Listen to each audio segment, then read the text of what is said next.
Hai Sobat Sejarah! Pernahkah kalian mendengar cerita tentang makhluk-makhluk legendaris yang konon tersembunyi di balik mitos dan legenda?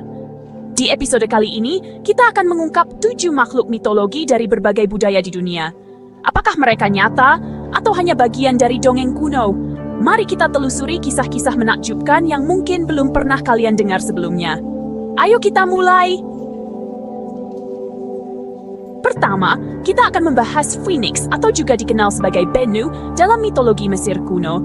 Seekor burung besar dengan bulu-bulu berkilauan, warna merah, emas, dan oranye. Indah bukan? Tapi keindahannya bukan apa-apa dibandingkan kisahnya yang luar biasa. Phoenix hidup selama 500 tahun. Tapi tunggu dulu, ceritanya tidak berakhir di situ. Ketika merasa ajalnya sudah dekat, Phoenix membakar dirinya sendiri. Lalu, dari abunya sendiri, ia terlahir kembali sebagai Phoenix muda. Phoenix muda ini kemudian mengumpulkan abu orang tuanya, membentuknya menjadi telur dari Mur, dan membawanya ke Heliopolis, kota matahari di Mesir, untuk disemayamkan di altar Dewa Matahari. Dalam berbagai budaya, Phoenix menjadi simbol kesucian, pembaruan, dan ketekunan. Selanjutnya, kita pergi ke Yunani untuk bertemu Minotaur. Makhluk berkepala banteng dengan tubuh manusia yang kekar dan mengerikan. Minotaur adalah hasil dari hubungan terlarang antara Pasiphae, istri Raja Minos dari Kreta, dengan seekor banteng putih. Banteng ini sebenarnya adalah hadiah dari Dewa Poseidon untuk Raja Minos, yang seharusnya dikorbankan. Namun, Minos terpesona oleh keindahan banteng tersebut dan memutuskan untuk menyimpannya. Murka dengan pengkhianatan ini, Poseidon membuat Pasiphae jatuh cinta pada banteng tersebut. Dari hubungan ini, lahirlah Minotaur. Kelahiran monster ini, Raja Minos memerintahkan Daedalus, arsitek terkenal, untuk membangun labirin rumit yang disebut labirin Knossos. Minotaur dikurung di dalam labirin ini. Setiap 9 tahun, Athena harus mengirim 7 pemuda dan 7 pemudi sebagai persembahan untuk Minotaur. Namun, pahlawan bernama Theseus akhirnya mengalahkan Minotaur dengan bantuan putri Minos. Kita pindah ke Jepang untuk mengenal Kitsune, si rubah ajaib. Kitsune adalah rubah dengan bulu putih atau keemasan. Yang istimewa, mereka bisa memiliki hingga 9 ekor. Kitsune dengan 9 ekor disebut Kyubi no Kitsune dan dianggap memiliki kekuatan dan kebijaksanaan yang luar biasa. Mereka bahkan bisa melihat dan mendengar apa yang terjadi di seluruh dunia. Sosoknya Kitsune sering digambarkan sebagai makhluk yang cerdik dan jahil. Mereka suka menipu manusia, terutama pria sombong, orang serakah, atau mereka yang terlalu percaya diri. Namun, Kitsune juga bisa menjadi pelindung, teman setia, serta kekasih. Dalam legendanya, Kitsune bisa berubah wujud menjadi manusia. Mereka sering digambarkan sebagai sosok wanita cantik yang menggoda atau pria tampan yang mempesona.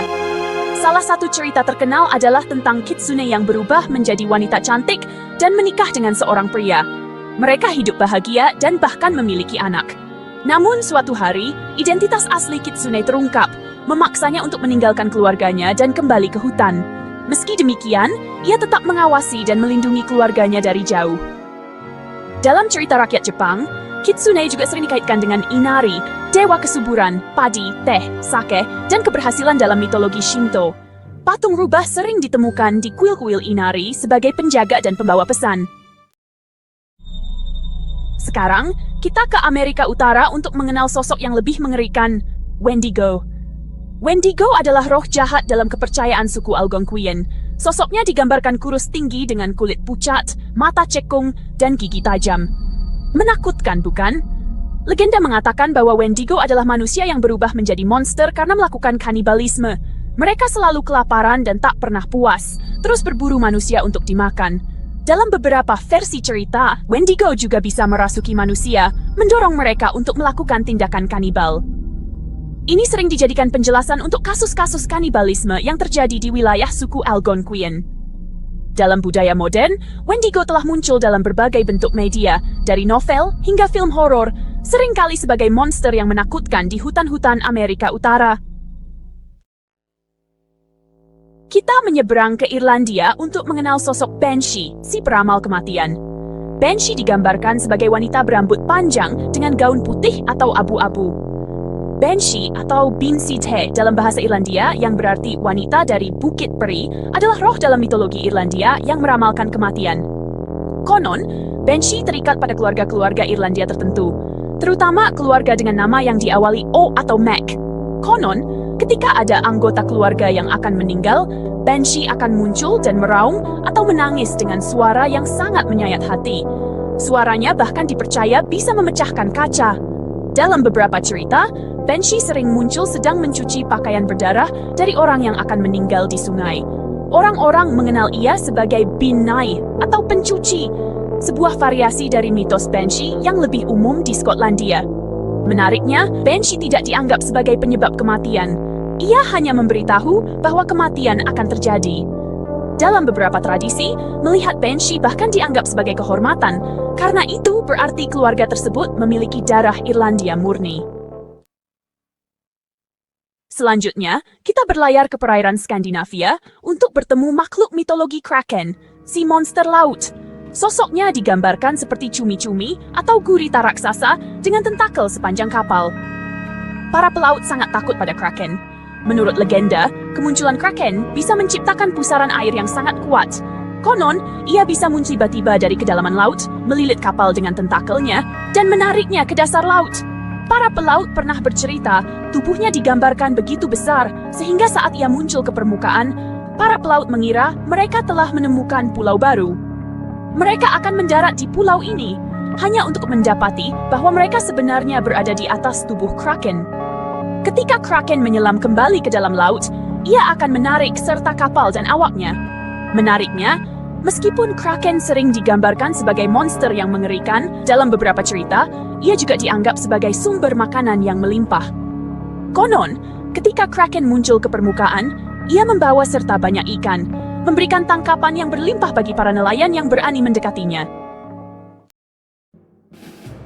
Makhluk mitologi terakhir adalah Golem. Menurut kepercayaan masyarakat Republik Ceko, Golem adalah makhluk humanoid besar yang terbuat dari tanah liat atau lumpur. Ia diciptakan oleh seorang rabi untuk melindungi komunitas Yahudi di Praha.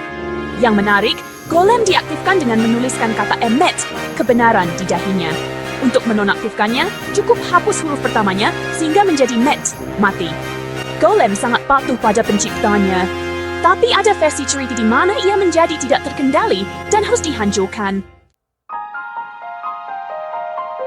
Nah, itulah 7 makhluk mitologi dari berbagai belahan dunia. Apakah sosok makhluk mitologi itu benar-benar ada, atau hanya sebagai kisah dongeng saja? Silakan tinggalkan pendapat kalian di kolom komentar ya.